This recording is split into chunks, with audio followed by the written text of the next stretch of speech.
Buenas noches, bienvenidos sean todos y todas a el programa Telenoche Especial, como cada miércoles que lo tomamos para promover nuestra propuesta de liderazgo responsable y analizar la sociedad en función de nuestras herramientas y de nuestros fundamentos.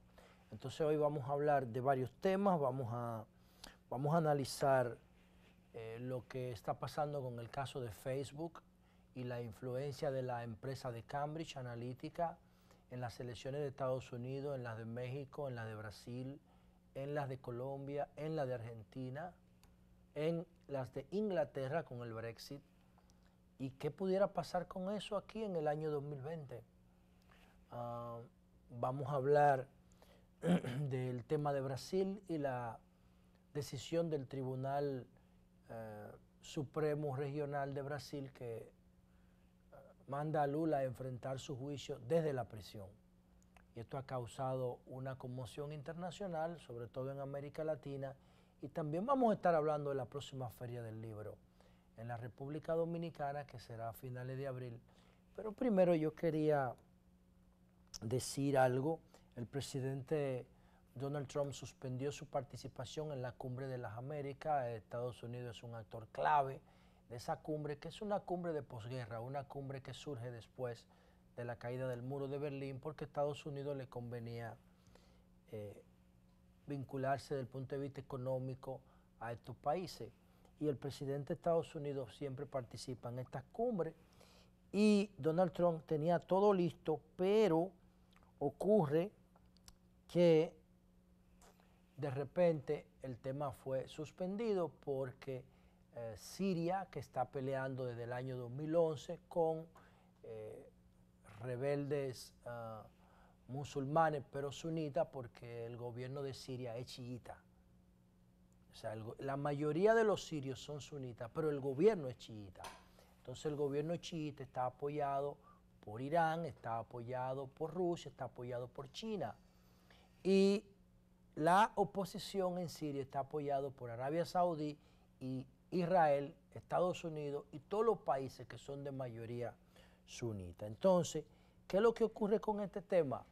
Que hace justamente un año, en abril del 2017, se comprobó o se dijo que Siria había hecho un ataque con armas químicas. Habían muerto 40 y pico de niños y de civiles. Y resulta que un año después, justo un año antes del segundo ataque, la respuesta de Donald Trump, que tenía unos 5 meses o 4 meses en el poder, fue lanzar unos 60 misiles a una base aérea siria, como respuesta al ataque sirio de armas químicas a la oposición, a los rebeldes que están tratando de derrocar al presidente Bashar al-Assad. Pero resulta que un año después, justamente un año después, vuelve y se produce otra información de que Siria volvió a atacar con armas químicas, pero resulta que ahora el contexto es distinto por varias cosas.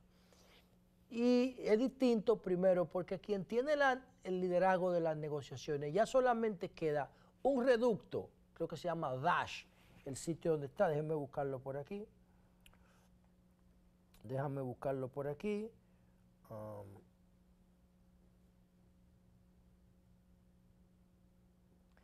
Solamente queda un reducto, lo estoy buscando por aquí. Búscame ahí, Caro, dónde fue el ataque en la región de Daesh. Es un 5%, menos de un 5% que queda ya de resistencia en Siria, porque el gobierno siria tiene la guerra prácticamente ganada. Y están negociando para llevar esos rebeldes a la frontera con Turquía. Y es Rusia quien está negociando con ellos en el campo de batalla, no es el gobierno de Siria.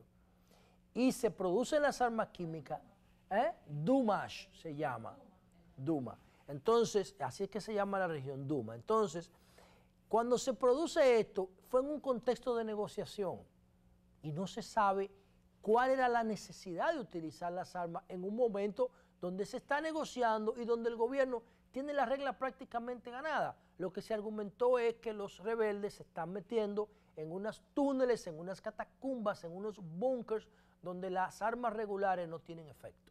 Y por eso lanzar las armas químicas. Bueno, el tema es que cuando uno se pone a ver este comportamiento y uno lo pone en dos contextos, uno dice, bueno, primero, que Donald Trump dejara de ir a la cumbre para atender el caso sirio es desproporcionado, porque Donald Trump lo que tiene que recibir un informe y tomar una decisión. Pero Donald Trump ha empezado a atacar por Twitter a Siria y a los rusos. De que lo va a bombardear, de que le va a llevar que lo va a llover, que se lo quede del cielo, que qué sé yo qué. Pero quienes están en el lugar del bombardeo no son sirios, son rusos. Y eso pudiera complicar un poco la cosa, porque ya Rusia ha dicho hoy que va a repeler el ataque y que van a interceptar los misiles y Estados Unidos los tira. ¿Qué es lo que pasa con esto?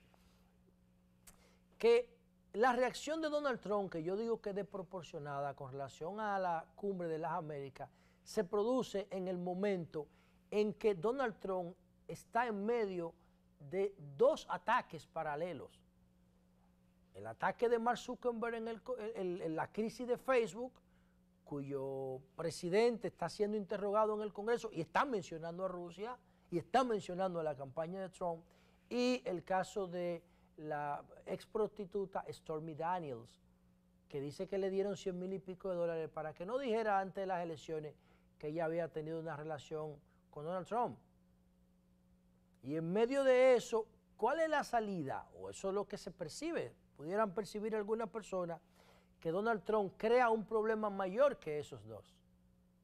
Porque ya, creo que se llama Brian Cohen, el abogado de Trump, las oficinas le fueron, Michael Cohen, le fueron allanadas por el FBI y el fiscal Mueller esta semana, buscando información para poder organizar y sustentar una acusación en contra de él por el tema ruso, la influencia rusa en las elecciones norteamericanas. Ahora, ¿qué es lo que parece ser? Que Trump crea un problema mayor que esos dos, que el de Facebook y que el de la prostituta. Y entonces arma una guerra con Rusia, que recuerda todo lo de la Guerra Fría, porque Rusia es el rival histórico de Estados Unidos. Y pudiera ser entonces que Donald Trump y Vladimir Putin estén jugando un juego para que Donald Trump salga de su crisis de popularidad. Inclusive de esa crisis entre Rusia y Estados Unidos pudiera depender la reelección de Donald Trump, que saludó la reelección de Putin, que la saludó. Entonces hay que remitirse a la película El Señor de las Moscas, donde dos niños, un avión lleno de estudiantes se caen en una isla desierta.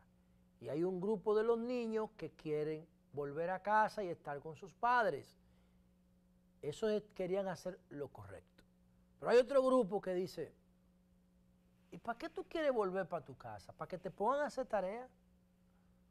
¿Para que te digan que tú tienes que bañarte antes de acostarte? ¿Para que te digan que te cepilles los dientes? ¿Para que no te dejen salir a jugar? ¿Para que tengas que cenar obligado aunque la cena no te guste? Pero vamos a quedarnos en esta isla y aquí somos libres. Entonces el grupo de estudiantes se divide en dos, y el grupo que quiere hacer lo correcto, entonces pone a poner reglas para organizar el rescate, generar una columna de humo para que vean el humo desde arriba los que lo están buscando y lo puedan rescatar.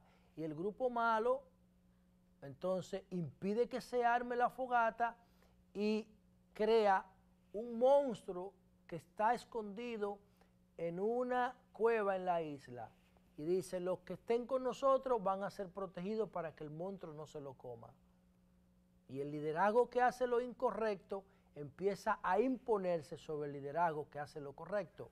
Y eso pudiera explicarnos lo que ocurre con Putin y con Donald Trump, que están tratando de devolver el mundo a los años de la Guerra Fría y a los años de 1960, 70 y 80, porque la Guerra Fría se terminó el 10 de noviembre de 1989. Y viniendo al plano local, sigue el debate chatarra, insulso, insignificante, sin trascendencia, de la primaria abierta o cerrada. Eso no tiene ninguna importancia. Pero además de que no tiene importancia, a mi partido, el PLD, eso le hace mucho daño. Porque eso atiza, estimula la crisis y los asomos de división en mi partido, que está dividido entre dos grupos, el grupo de Danilo y el grupo de Leonel. Y yo pienso que lo que está detrás de ese debate, que ahora está en el Senado, pero que irá a la Cámara de Diputados después, es la candidatura del PLD para el 2020. Danilo no puede ir porque tiene un impedimento, tampoco ha mostrado interés en ir, en desafiar ese impedimento.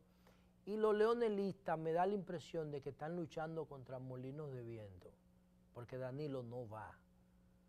De hecho, ellos pudieran interpretar que el padrón abierto es para Danilo poner un delfín, uno de los suyos que lo sustituya. Error. Los delfines se convierten en tiburones después. Y Danilo sabe eso. Lo que tienen que hacer los leonelistas es conquistar a Danilo y generarle confianza. Como Danilo conquistó a Leonel y le generó confianza en el 2012. Esa es la estrategia correcta.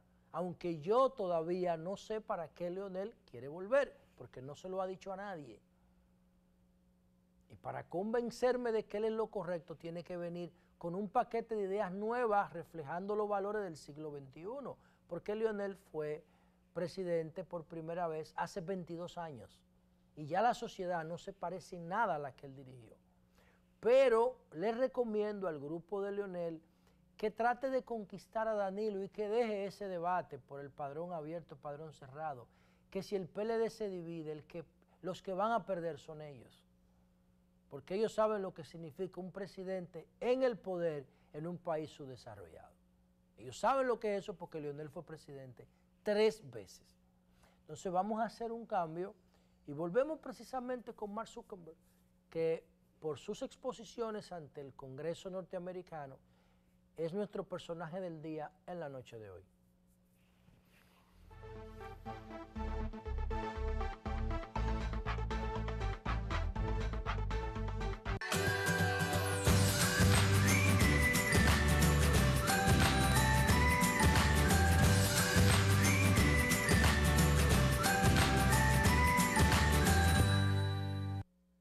¿En qué gastamos los dominicanos? La quinta encuesta nacional de gastos e ingresos de los hogares que elabora el Banco Central de la República Dominicana nos revela qué productos compramos, dónde y cuánto gastamos dependiendo del lugar en que vivimos, de los ingresos y nuestra edad. Esta encuesta es muy importante, ya que con esta información podemos actualizar el costo de la canasta familiar dominicana, que permite establecer nuestras condiciones reales de vida. Durante el 2018, los encuestadores del Banco Central, debidamente identificados y cuya identidad podrás verificar entrando en la página web del Banco Central, estarán visitando distintos hogares a lo largo de todo el país. Si tu casa resulta seleccionada para esta encuesta, nuestro personal estará recolectando la información necesaria. Es fundamental que participes respondiendo de la forma más completa y honesta posible, para mejorar tu calidad de vida y alcanzar un mejor futuro. Contamos con tu apoyo. Banco Central de la República Dominicana, por la estabilidad y el crecimiento, con la participación de la Oficina Nacional de Estadística, ONE. Una mujer con una idea puede hacer algo extraordinario. Hay muchas de ellas que dedican su vida a mejorar la vida de otras y otras, a transformar comunidades, a generar cambios reales en la sociedad. Mujeres que no descansan hasta que hacen realidad sus sueños del bien común. Y gracias al premio Mujeres que Cambian el Mundo, el trabajo de más de 300 mujeres no ha pasado desapercibido. Mujeres que han cambiado la vida de miles y miles de personas. De esas, 30 hemos sido reconocidas y es por cada edición. Esto, sin duda, motiva a otras a poner alma, talento y energía en sus buenas ideas. Mujeres como tú y como yo. Premio Mujeres que Cambian el Mundo, 4ª edición.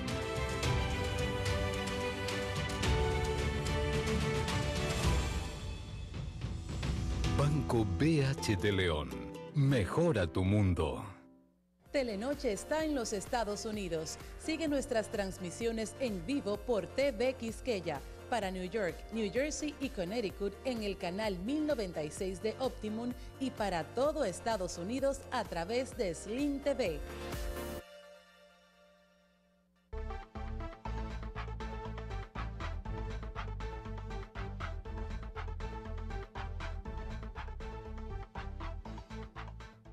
El fundador y director ejecutivo de Facebook, Mark Zuckerberg, está pasando por un momento amargo en la historia de la empresa. El escándalo de la fuga masiva de datos de Cambridge Analytica lo llevó a testificar ayer por primera vez ante el Congreso de Estados Unidos para dar explicaciones sobre este caso. Conflicto que se suma a la difusión de propaganda rusa en las elecciones de 2016. Zuckerberg ha pedido disculpas y ha aceptado la responsabilidad por lo ocurrido, diciendo que él fundó y dirige Facebook y es responsable por todo lo que allí pase. Los legisladores, tanto republicanos como demócratas, fueron duros en los cuestionamientos realizados al empresario de 33 años. Señor Zuckerberg, ¿puede compartir con nosotros el nombre del hotel en el que se quedó anoche? ¿Se sentiría cómodo? No. Si usted ha mandado un mensaje a alguien esta semana, ¿compartiría con nosotros el nombre de las personas a quienes ha mandado un mensaje? No, públicamente no lo haré, senador. Yo creo que de esto se trata todo esto. Su derecho a la privacidad, los límites a su derecho a la privacidad y cuánto usted da en Estados Unidos moderno en nombre de conectar a la gente a través del mundo. Es una cuestión básicamente de qué información está recopilando Facebook, a quién se le está enviando y si me están pidiendo permiso para hacerlo. Zuckerberg admitió que no hicieron lo suficiente para evitar el uso dañino de los datos de los usuarios, refiriéndose a la difusión de noticias falsas, la interferencia extranjera en las elecciones, así como los discursos de odio. Se recuerda que las elecciones presidenciales estadounidenses de noviembre de 2016 pusieron sobre la palestra el uso perverso de las redes sociales para difundir informaciones falsas, fomentar la división y predisponer a los usuarios sobre sus preferencias electorales. Para Telenoche, Carolina Rodríguez.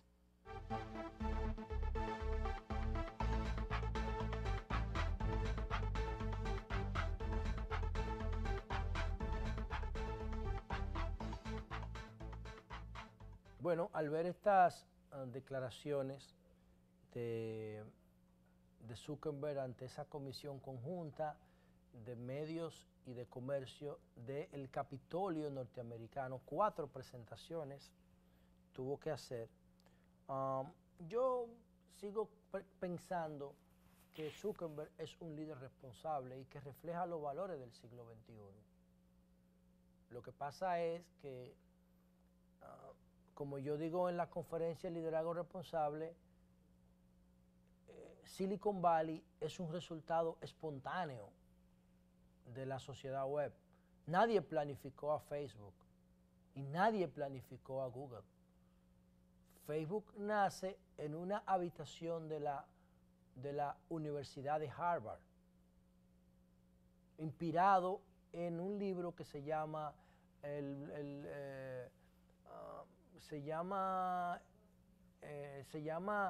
como el catálogo de toda la Tierra, más o menos es la traducción literal que hizo un gurú tecnológico de los años 60. Y lo que quería Zuckerberg era conectar a los estudiantes de la universidad con fines de bonche y de compartir temas educativos. Ese era su objetivo. Antes que él, 2 jóvenes, creo que de la Universidad de Stanford, Larry Page y Sergey Brin, hicieron lo propio, pero buscando información para organizar sus estudios y crearon el buscador de Google, también espontáneo, en otra habitación de otra universidad. Nadie planificó a Google y nadie planificó a Facebook, por ende no hay reglas para ello, sino las reglas propias del comercio y de la comunicación. Por eso lo reciben legisladores de comercio y legisladores de la Comisión de Comunicación del Capitolio, porque no hay reglas para ello. Esas reglas van a tener que crearse ahora. Y como no hay regla, entonces cualquiera puede usar esa información de una manera tan desbordada. De hecho, yo no creo que es más, yo estoy seguro, yo lo puedo afirmar con seguridad. Mark Zuckerberg no sabía cuando creó Facebook que iba a tener Facebook este poder, porque Facebook es una empresa ya global de 2.000 millones de usuarios. En la República Dominicana tienen medio millón de esos 2.000 millones. Aquí. La mitad de los dominicanos tienen Facebook. De los dominicanos económicamente activos, pueden ser algunos muy niños y otros muy adultos que estén desconectados que no lo tengan. Pero la población dinámica, la población activa, dinámica, participativa dominicana tiene Facebook. 5 millones de cuentas la última vez que vi los datos, hace como 6 o 7 meses. Bueno, ¿qué resulta entonces? Que eso es lo que lleva que Facebook cometa este error, porque Facebook, desde el punto de vista político, su presidente, o sea, Zuckerberg, estaba en desacuerdo con la candidatura de Trump. Pero había mucha gente que sabía que Facebook, los ejecutivos de Facebook estaban dando dinero a la campaña de Donald Trump meses antes de ganar las elecciones. Sin embargo,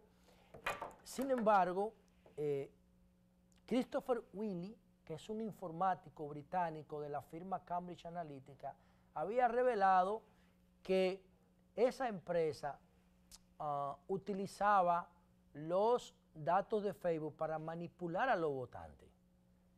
Y eso provocó que un programa que se llama del canal Channel 4 en Inglaterra le pusiera una cámara oculta a Alexander Nix, el ejecutivo principal de Cambridge Analytica, en un restaurante.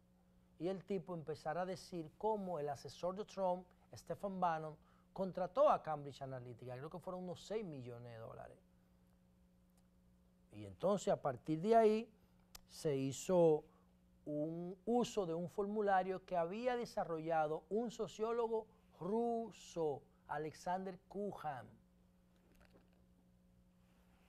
Un formulario, para ese formulario te daba la impresión, ese formulario se le aplicaba a los usuarios de Facebook 260.000 entrevistas. Y ese formulario lo que te hablaba era de cuáles eran tus preferencias digitales, de consumo y etcétera. Pero además ese formulario, cuando tú lo llenabas, tú estabas aprobando de manera implícita el acceso a tu base de contactos, a tu vinculado. Y así Cambridge Analytica pudo llegar a 87 millones de usuarios de Facebook. ¿Y qué ocurre con eso? Esos usuarios entonces empezaron a recibir un paquete de información, de noticias falsas y manipuladas. Hay gente que me ha dicho en más de una ocasión, pero eso no lo hacen todos. Sí, lo hacen todos. La manipulación y el uso de la información siempre se ha utilizado, pero nunca de una manera tan perversa al punto de que determinara unas elecciones en los Estados Unidos, pero además de que se utilizara, de que lo utilizara, que es lo que cree el fiscal Mueller, que está investigando a Trump, de que los rusos modificaran la correlación de fuerzas en Estados Unidos, que son sus enemigos históricos.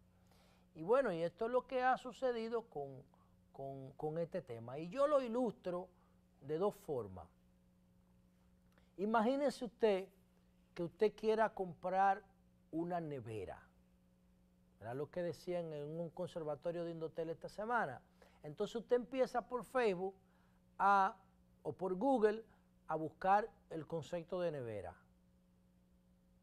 Entonces, ahorita yo estaba leyendo un portal que se llama Business Insider antes de venir para acá, y como a mí me gusta mucho la NBA, me salió un anuncio de Altice, la empresa de telecomunicaciones que tiene la representación de la NBA en República Dominicana, y me pusieron un bannercito que dice NBA por Altice, canal 467. Yo veo eso siempre y yo digo, como yo siempre estoy buscando cosas de la NBA, información, Entonces, Google le vende esa información a la empresa que maneja Altiz y me ponen un banner ahí para que yo sepa que ahora Altiz es la representante de la NBA y por el canal de cable que están transmitiendo los juegos. Sí, es lo mismo que si yo busco información de una nevera o de un televisor y de repente, cuando ya yo estoy viendo la característica de detalle, de precio de los televisores de la nevera, lo que se hacía tradicionalmente es que me mandaban una oferta de una nevera específica para que yo inducirme a la compra. ¿Qué pasó en los Estados Unidos? Que en vez de enviarme una oferta con una nevera para inducirme a la compra, me llegaba una información de un noticiero nuevo que yo no sabía que existía, diciéndome que 10 personas se electrocutaron en diversos países por comprar el tipo de nevera que yo quería comprar. ¿Entienden? Entonces ya ahí no se estaba utilizando la información para inducirme a un consumo, sino para predisponerme, evitar que yo tomara la decisión de consumir. O sea, no era para motivar una compra, sino era para evitar que yo le comprara a alguien. En el caso de las elecciones de Estados Unidos, imagínense ustedes que en Estados Unidos la mayoría de las mujeres son católicas. Como Hillary era mujer, o son cristianas. Como Hillary era también mujer, entonces Cambridge Analytica tenía la información de 87 millones de norteamericanos. Y de repente usted estaba viendo el periódico o revisando la web y le llegaba una información de un portal muy importante, nuevo, que usted no sabía que existía, diciéndole que Hillary tiene un pacto con el diablo y que por eso a ella le dan ataque y voltea los ojos. Y te ponían una foto de Hillary con los ojos virados. Eso es lo que pasa. Entonces, en condiciones normales, una persona que sabe que usted es cristiana, lo que hace es que le invita a un culto o que le invita a leer tal parte de la Biblia. En este caso no, lo que se decía era que la candidata mujer tenía pacto con el diablo o que le estaban dando ataques por esa vaina. Y ese es el tema, y eso tuvo mucha influencia en que Hillary Clinton perdiera las elecciones, y Facebook lo que ha admitido es que no hizo lo suficiente para evitar eso, porque esa manipulación de los electores norteamericanos es lo que se pudiera considerar un delito. Y entonces, ustedes vieron ahí cómo el senador demócrata le pregunta a Zuckerberg, ven acá, ¿tú estarías de acuerdo con compartir con nosotros el hotel donde tú te quedaste anoche? ¿Por qué Zuckerberg duda y le dice, bueno, no, yo no quisiera hacerlo? ¿Por qué? Porque Zuckerberg va a pasar unos días en Washington. Y si dicen qué hotel se está quedando, con todas estas acusaciones pudiera tener problemas. Entonces después le pregunta, ¿y si tú estabas intercambiando mensajes con algunos amigos o familiares o relacionados en el día de ayer, tú quisieras compartir con nosotros qué decían esos mensajes o quiénes eran las personas con las que tú hablabas? Y Zuckerberg le dice, no, yo prefiero no decir eso públicamente. Entonces el senador le dice, de eso se trata, es que tú haces eso con las demás personas, compartes información privada. Y ahí está el problema. ¿Cómo nosotros podemos proyectar eso en nuestro país? Miren, si eso ocurrió en Estados Unidos, el país más institucionalizado del planeta, para que el partido en el poder en Estados Unidos perdiera las elecciones, ¿qué no será en un país donde no hay instituciones como el nuestro? Entonces, yo tengo perfecto derecho a inferir que ya en República Dominicana hay decenas de proyectos que buscan imitar el comportamiento de Cambridge Analytica, porque les acabo de decir que en República Dominicana hay más de 5 millones de cuentas de Facebook. O sea, en República Dominicana hay más cuentas de Facebook que inscritos en el padrón de la Junta. Entonces, un uso inadecuado de esa información, que yo no tengo prueba, por eso no lo digo, pero yo presumo que eso se utilizó aquí ya. Porque hay comportamiento de la pasada campaña que nadie lo entiende. Y resultado que nadie lo entiende. Pero yo no tengo prueba para decir eso. Ahora, si nosotros no tomamos las previsiones del lugar ahora en el 2018, prepárense para el 20, porque eso que dio, porque independientemente de que lo de Cambridge Analytica sea una perversidad, que se supo porque Alexander Nix, el gerente de Cambridge Analytica, le pusieron una cámara oculta. Y ahí es que se sabe todo. Independientemente de la perversidad, eso es un modelo exitoso. Y son robots que trabajan y gestionan esa información y crean los perfiles. Eso se va a utilizar aquí en República Dominicana. Y nosotros tenemos los que pretendemos hacer las cosas bien hechas. A mí me gusta hacer las cosas bien hechas por lo correcto, para evitar lo que le decía ahorita del señor de las moscas, para evitar que nos ganen con trampa. Nosotros tenemos que crear reglas en esa ley electoral. Y nadie está hablando de eso. Aquí nada más se está hablando de padrón abierto y de padrón cerrado. Vamos a hacer otro cambio y cuando volvamos a analizar el tema de Brasil y la prisión de Lula.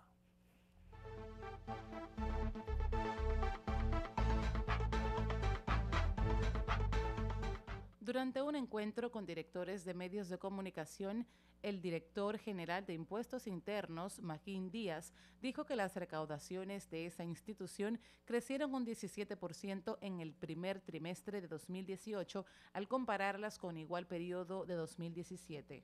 En dicho encuentro, Díaz presentó un documento en el que destacó las transformaciones que se han estado implementando en la DGII y el impacto que han tenido en las recaudaciones. Resaltó el crecimiento de 10.9% logrado en 2017 y el cumplimiento de la meta de recaudación sin necesidad de aplicar reformas. Para Telenoche, Carolina Rodríguez.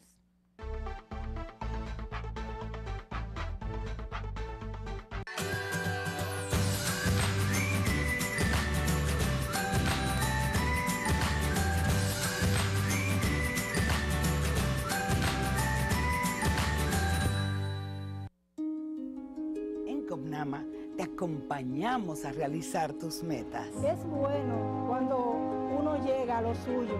Hoy yo puedo decir, llegué a mi casa. Lo de los socios se invierte en los socios, siempre pensando en su bienestar. Todo lo que he hecho en mi casa es por la ayuda de mi cooperativa. Esta es la Cooperativa Nacional de Servicios Múltiples de los Maestros, Copnama. Un esfuerzo colectivo del Magisterio Nacional. Mi querida cooperativa.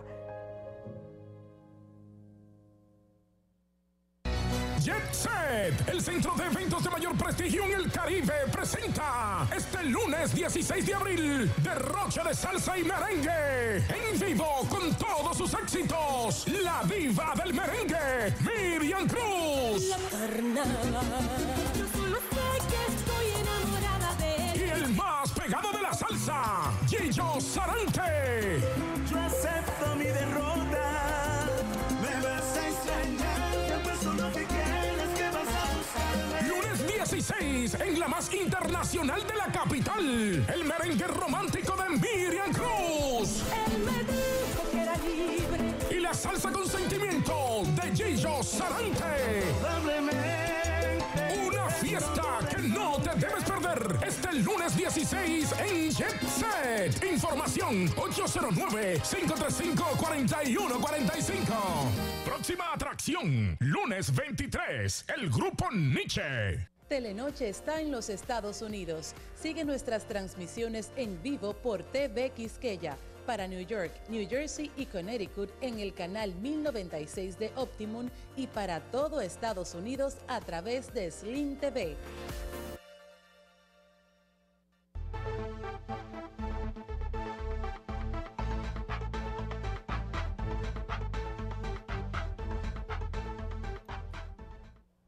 segunda noticia, para mí, la segunda, porque creo que lo de Lula está por encima de lo de, en conmoción, en atención pública, está por encima de lo de Siria. La primera información es el escándalo de Facebook a nivel mundial. La segunda pudiera ser la de Lula y la tercera la de Siria. Habría que ver. Pero si no es la segunda información más importante, es la tercera. El apresamiento de Lula que mantuvo el lunes a toda todo el país, el mundo que lo estaba siguiendo, sobre todo el mundo hispanoamericano, que lo estaba siguiendo a través de Twitter, la cobertura directa de su entrega. Al final, ustedes saben que una jueza, Lucía, creo que se llama Carmen Lucía, decidió con su voto que Lula fuera a enfrentar el juicio a la prisión. A Lula no lo están condenando definitivamente porque recibió un apartamento de una empresa que se habría beneficiado de su gobierno, sino que a Lula lo están encerrando para que enfrente ese juicio desde la cárcel y no desde la libertad. Y ahí hay un sesgo jurídico porque la presunción de inocencia es un valor universal, pero 6 jueces en Brasil entendieron lo contrario. Y eso lleva a uno a pensar que el objetivo no es Lula y su derecho de libertad. No, el objetivo es que Lula no sea candidato en octubre a las elecciones, porque Lula tiene el 35% de la intención de voto y el que más cerca de él está tiene un 19%, que es el Donald Trump de Brasil, un militar retirado. Entonces, dicho esto, uno quisiera que ese tipo de distorsiones no se produzcan, pero resulta que Lula no solamente tiene esa acusación, tiene 5 más. O sea, tiene 6 acusaciones por el tema de la corrupción y ahí está el resultado de estos gobiernos populistas, efectistas, que abandonan su misión cuando llegan al poder. Los partidos políticos, el Partido de los Trabajadores, el PT de Brasil, es una continuidad histórica, porque en los años 50 y 40, cuando aquí estaba la dictadura de Trujillo, en Brasil había un caudillo que se llamaba Getúlio Vargas. Cogió el poder en Brasil de manera provisional en el 34, después de un golpe de Estado, y se suicidó creo que en el año 1955. Pero su modelo, el de Getúlio Vargas, terminó en el 64 con un golpe de Estado militar de derecha, propiciado por los norteamericanos, un año después que tumbaron a Juan Bosch aquí. Pero resulta que ese Getúlio Vargas se considera el padre del populismo latinoamericano, porque era un político que reivindicaba los derechos de los trabajadores sobre la base de utilizarlos políticamente. Y algunos sectores ricos consideraban que eso se hacía en detrimento de un buen enfoque empresarial, y los de izquierda consideraban que ese enfoque populista dañaba el discurso ideológico de la izquierda de esa época. Recuerden ustedes que había 2 polos, izquierda y derecha, en la época de la Guerra Fría. Getúlio Vargas era una especie de mezcla de los dos. Inclusive dicen que tenía ribetes fascistas, se parecía a Mussolini en alguna de sus decisiones. Pero Getúlio Vargas se suicidó en el 1955, después que lo acusaran de la muerte de un marino que murió en un atentado a un periodista. Y le hicieron acusaciones de corrupción y el tipo se dio un tiro en su casa. Ese fue el fundador del Partido de los Trabajadores, original. Lo de Lula es una continuidad. ¿Y Lula qué es Lula? Un sindicalista trabajador del sector creo que de herrería o minería, algo así. Lula se convierte en el líder de ese partido porque era un líder sindical, obrero sindical, inspirado en ese populismo de Getúlio Vargas. Y después de perder 3 elecciones, ganó la número 4. ¿Y cómo la ganó? Aliándose con los ricos de Brasil, con los empresarios esos empresarios que se habían formado al amparo de ese golpe de Estado de 1964 que duró en Brasil hasta 1986. De ahí es que salen esos empresarios como los de Odebrecht, de ese vínculo con la derecha militar como Mauricio Macri en Argentina. Entonces Lula, después de perder 3 veces, se asocia con sus enemigos y gana las elecciones. Y cuando gana las elecciones, en vez de seguir su ruta ideológica de reivindicar a los pobres de Brasil, lo que es que se asocia con los ricos, con los empresarios de Brasil, y empiezan un proceso de corrupción institucional que genera beneficios colaterales por efecto de mano mágica. Y es verdad que sacó muchísimos millones de gente de la pobreza, pero sin compromiso, sino por el mismo efecto de crecimiento económico, aunque él había heredado el impacto de la reforma de Enrique Cardoso, que era el presidente que lo había antecedido en el poder con 2 periodos, y promovió todas las reformas que surgieron del consenso de Washington. Y Lula se combinó eso con un boom del petróleo. Brasil tiene las mayores reservas de petróleo, creo que después de Venezuela, en el mundo. Y entonces todo ese tipo de cosas se combinaron y Brasil se convirtió también un gran exportador de materia prima hacia Chile, hacia China. Y empezó a expandir su modelo en América Latina sobre la base de la corrupción y el soborno. Porque con Lula estaba también Chávez en Venezuela, estaba Evo Morales en Bolivia, estaba Correa en Ecuador, estaba el PLD aquí, estaban los Kirchner en Argentina, y Odebrecht no tenía que ver con ideología. Odebrecht vino a promover el modelo brasileño chatarra y contaminó a toda América Latina. En vez de agarrar ese proceso y dirigirlo ideológicamente para que América Latina procurara su desarrollo institucional y económico y político y social, lo que hicieron fue que vinieron a comprar funcionarios aquí. Y traían los contratos amarrados, a comprar legisladores y a comprar funcionarios. Mi partido, hay ahora mismo 14 proyectos políticos en República Dominicana que están malogrados por el escándalo de Odebrecht, incluyendo muchos de mi partido, muchos que a mí particularmente me duelen, porque son gente joven que tenía mucho futuro. Y hay 14 proyectos políticos arruinados por Odebrecht, pero pudieran ser 40, porque hay un paquete por ahí que no está en la lista primaria, pero que ya la Marcha Verde está pidiendo que lo incluyan, porque todo el mundo sabe que esa lista está incompleta.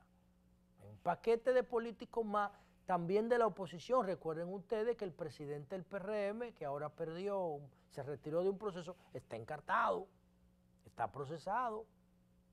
Y el presidente del PRM en el distrito, muchísimos más.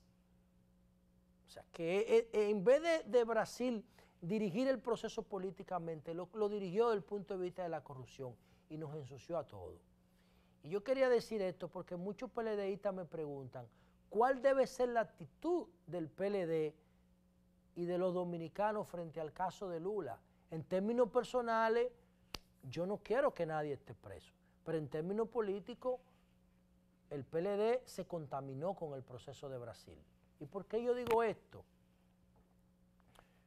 Cuando Brasil empezó a corromper aquí gente, que fue en el 98, antes de Lula ganar, 5 años antes, desde el Congreso, después de la muerte de Peña Gómez, que el PRD cogió el control del Congreso, vinieron aquí, creo que se llamaba Andrade Gutiérrez, la empresa, que hizo, si no es esa, la que sea, que hizo el acueducto de la línea noroeste. El PLD no estaba gobernando todavía, pero tenía control del Congreso, el PRD. El que estaba gobernando era el PLD, pero había un equilibrio de fuerza. Y ahí se metió, se maniobró para que se metiera a Odebrecht en ese contrato. No sé si fue después que el PLD ganó, no sé. Pero después que Lula gana en el 2003, entonces la correlación de fuerza de Brasil aquí cambia, porque Lula tenía vínculos con el PLD. Desde la oposición tenía vínculos. A nosotros nos mandaban publicidad del PT, cuando nosotros estábamos en la oposición, el PLD. Yo recuerdo tener t-shirt de Lula puesto y pin y vaina de esa. Y afiche nos mandaban de allá. Entonces, ¿qué pasa? Que cuando Odebrecht empezó a sobornar funcionarios, el PLD, la persona de Leonel y Danilo, debieron llamar a Lula y a Dilma después que fue presidente, decirle, mira, aquí no me venga a corromper funcionarios, porque eso no está bien. Si usted quiere hacer una concesión al país, vamos a rebajárselo a los contratos. Esos contratos venían amarrados de allá, de Brasil. Y eso nos dañó nuestra institucionalidad. Independientemente de que Lula esté preso para que no vuelva a ser presidente, está preso con razón, con motivo, porque no es solo un expediente de corrupción, son 6. Pero además, y el escándalo de Cuba, que no se sabe porque ahí hay un régimen cerrado, y el escándalo en Colombia, donde el presidente Santos admitió que recibió dinero para la campaña, y el escándalo de Perú, donde Kuczynski acaba de renunciar y donde hay 2 presidentes más, Ollanta Humala está preso y la mujer está presa, y el otro, el que le decían el Cholo, está huyendo, 3 presidentes por el caso de Odebrecht, sucio, en Perú. Y el caso del presidente, del vicepresidente ecuatoriano Jorge Glass, y del mismo presidente Correa que lo están acusando ahora. Entonces esos casos son ficticios. No, era el modelo de Lula. Y eso, que aquí no se ha hablado mucho de los supertucanos, es mejor que dejen esa vaina así ya. Porque eso también, sobre la base de la corrupción, recuerden que Embraer distribuyó 3 millones y pico de dólares aquí para que le compraran esos aviones. Ese es el modelo brasileño chatarra. Y nosotros los PLDistas no podemos estar de acuerdo con eso, porque eso viola nuestros estatutos. Eso viola nuestros estatutos. Por eso yo no entiendo un reportaje que vi ahí en Vanguardia del Pueblo de que solidarizándose con Lula. Yo no entiendo esa vaina como PLDista. Vamos a hacer un cambio y volvemos en breve con el tema de la Feria del Libro.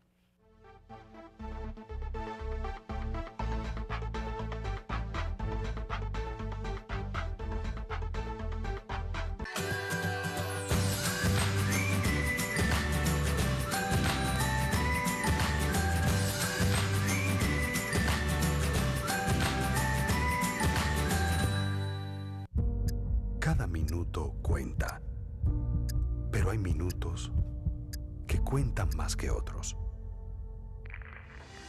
Aeroambulancia por eso ha estado presente todos los días, 24 horas, 7 días a la semana, 365 días al año. Para cuando esos minutos representan la vida, estar ahí. Aeroambulancia, cuando los minutos cuentan. Un servicio de Elidosa Aviation Group. Atendemos casos, ayudamos personas. El servicio al cliente es lo más importante para nosotros. Tratar a cada persona como un miembro de la familia es nuestra prioridad. Brindar las mejores atenciones es nuestra misión. Yo fui víctima de un fraude electrónico vía internet. Pude ir al banco del cual me fue sustraído el dinero a tratar de que me dieran auxilio. Llegué a ProUsuarios, hice la reclamación formal y para mi sorpresa, la superintendencia resuelve que el banco me devuelva mi dinero, ya tú sabes. Sentí en ProUsuarios un equipo dispuesto a darme servicio. Así me sentí en ProUsuarios. Superintendencia de Bancos de la República Dominicana. Cuentas con nosotros. Telenoche está en los Estados Unidos. Sigue nuestras transmisiones en vivo por TV Quisqueya para New York, New Jersey y Connecticut en el canal 1096 de Optimum y para todo Estados Unidos a través de Sling TV.